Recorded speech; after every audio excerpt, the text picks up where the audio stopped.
Hey everybody, Ron Bielefeld, Whistling Wings Photography. Today, how the Canon R5's eye detect with tracking autofocus has fundamentally changed how I do my bird photography. If you're interested in knowing how what I call this revolutionary eye detect with tracking on the Canon R5 has shifted the paradigm for me, my bird photography, stay tuned.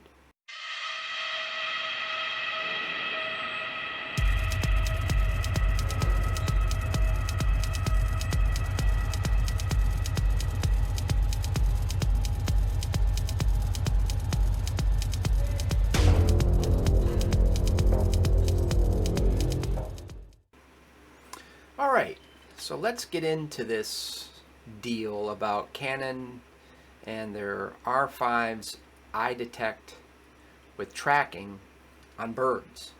As most of you know, if you've watched any of my videos, I do a lot of bird photography and a lot of birds in flight.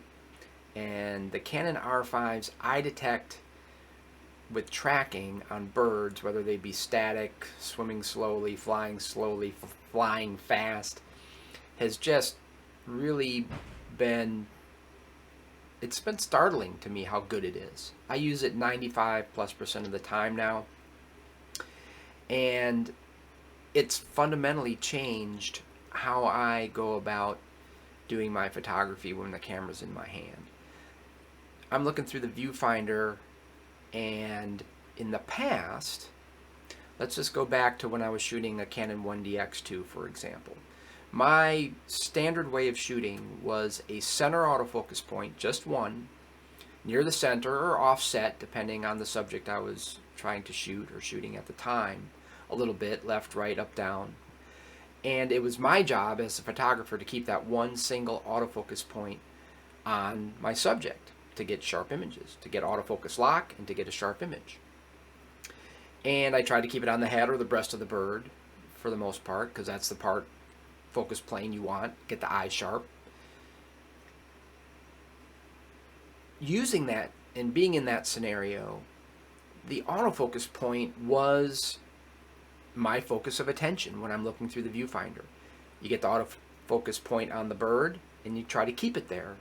And that pretty much dictated the composition of your image. Whether it's a flying bird, a static bird. If it's a static bird, you might move it around to do a different composition, or use back button autofocus. The way I used to do it is get focus, let go, recompose, take your pictures. But the main point here is that the autofocus point dictated your composition, was what you were focusing on. Now, with eye detect with tracking on the Canon R5, that is no longer my focus. And this is the fundamental change. Now what I do is, of course, when the bird's coming toward me, flying toward me, I hit the back button. It grabs the eye, the head, or the body, mostly the eye and the head if it's there for the autofocus to recognize. And once I've locked on, and I know it's locked on, and that generally happens in an instant, right away, I no longer focus on the autofocus point anymore. I know the camera's got it. So now, because as you move around now, the autofocus stays with the eye, with the head, with the bird on its own, I now concentrate on the composition, placement of the bird in the frame in real time.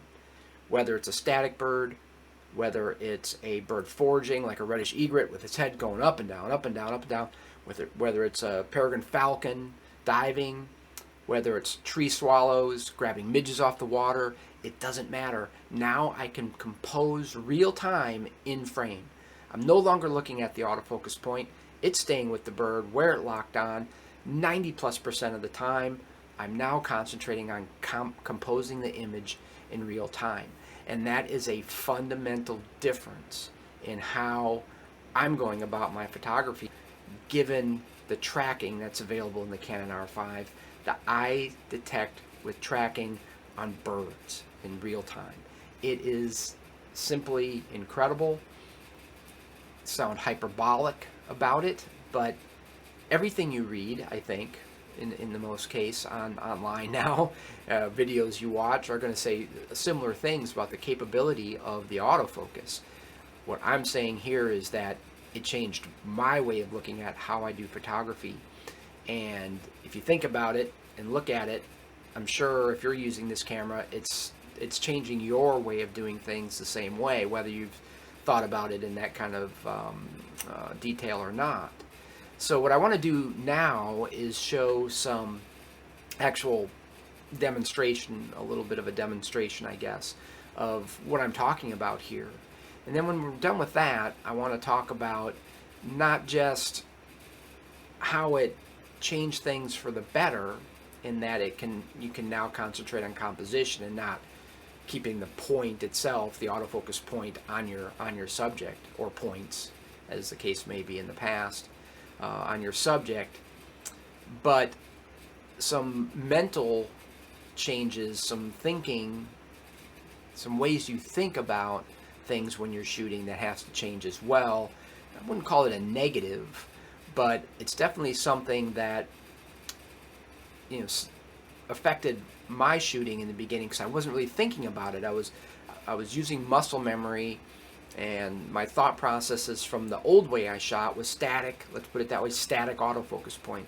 And it caused a little bit of an issue with my composing birds in flight in real time, keeping them in the proper part of the frame, until I started consciously thinking about it. And that's what I want to finish up this video with after the demonstration of the autofocus system. So here we go. So a little demonstration of what I've been talking about as far as the fundamental change that Canon R5's eye detect with tracking has made to how I do my bird photography, my wildlife photography. So let's talk about the old way I used to do things. And that was, for autofocus, it was a center single autofocus point most of the time.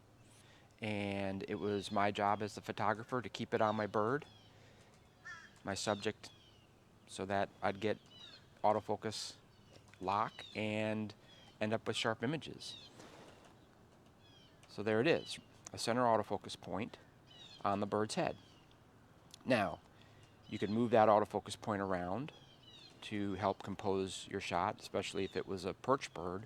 For a flying bird, it would be in the center, and you had that center autofocus point as your reference, and it was your job, like I said, to keep my job to keep that autofocus point on the bird, preferably on the head or on the breast of the bird, and get my sharp images that way. And of course, if you move, that autofocus point moves with you and off the bird, and so it gets focus on the bird when it's on the bird. It's all pretty obvious. That's what you had to do. Now, with eye detect with tracking, fundamentally different situation. So here we go. Boom, right to the eye of the bird. And now, when you move, the autofocus point obviously moves with the bird's eye, no matter where it goes in the frame. So, how does this fundamentally change, or what I do? Well, it's simple. Before, you had to keep the autofocus point on the bird's head or breast or whatever you were trying to keep in focus. Now, the way I look at it, you get the bird's eye, you get lock on with the eye detect with tracking, and now it's not about whether, I have focus or not. It's about actually composing the bird in the frame and pretty much ignoring the autofocus point. Before, the autofocus point, when you have just the center autofocus point, static like that, was your frame of reference. Now it's the bird's composition in the frame. When you're doing something like birds with eye detect with tracking, I pretty much ignore the autofocus point and just put the bird in the frame where I want it. And that is a fundamental difference. Whoa, I just about got hit. Just about got hit by a mockingbird.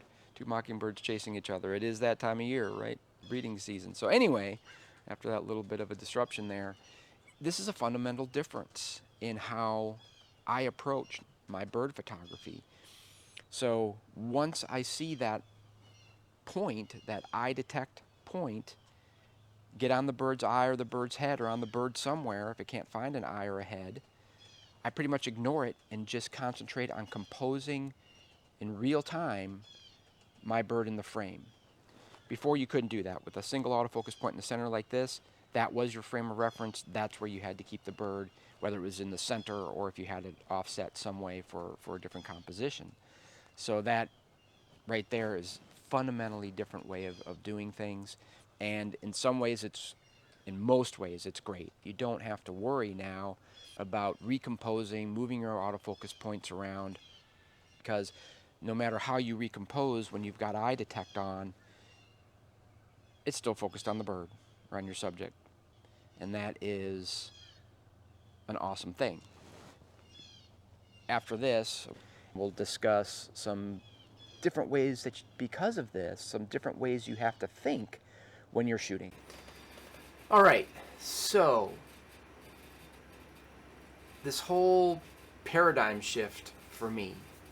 In the beginning, I wasn't thinking about this change so much, but it's developed over the last couple of months that I've had an R5, and the static autofocus points of the past, let's just put it that way, you didn't have to think about a reference point to where the bird was in the frame, because your autofocus point was always relatively close to the center of the frame. Now, because this autofocus point, if you're on eye detect with tracking, once it grabs the eye or the head, it's going to move around and it'll go edge to edge, top to bottom, side to side. And so now there is no static reference point anymore to composition. So for a little while, I would look at my images when I got home, and birds were drifting as I was tracking them in flight toward the bottom, toward the edges, sometimes toward the top, because my old way of thinking was still there, that the autofocus point, I was still concentrating on the autofocus point itself, and to me the autofocus point was near the center of the frame, but that was no longer the case. So my images, in my images, my birds were drifting around the frame, and I'd go, now wait, that just kicked in finally. So now wait a minute, that you can't use the autofocus point anymore as your reference to where the bird is in the frame. You now have to not look at the autofocus point, because you know it's on the bird. You don't have to anyway, like I said earlier. Now you have to be cognizant of putting the bird in the frame where you want it, which is awesome. And once you get that through your head and you get past that mental muscle memory, if you want to call it that, about the autofocus point always being near the center of the frame, it frees you up and it changes fundamentally, like we've been talking about here, how you can do your photography. But for a while there, it was like, dang, I have to get used to this, and I'm used to it now. So that's the mental exercise I had to go through, and maybe many of you are going through with this camera, to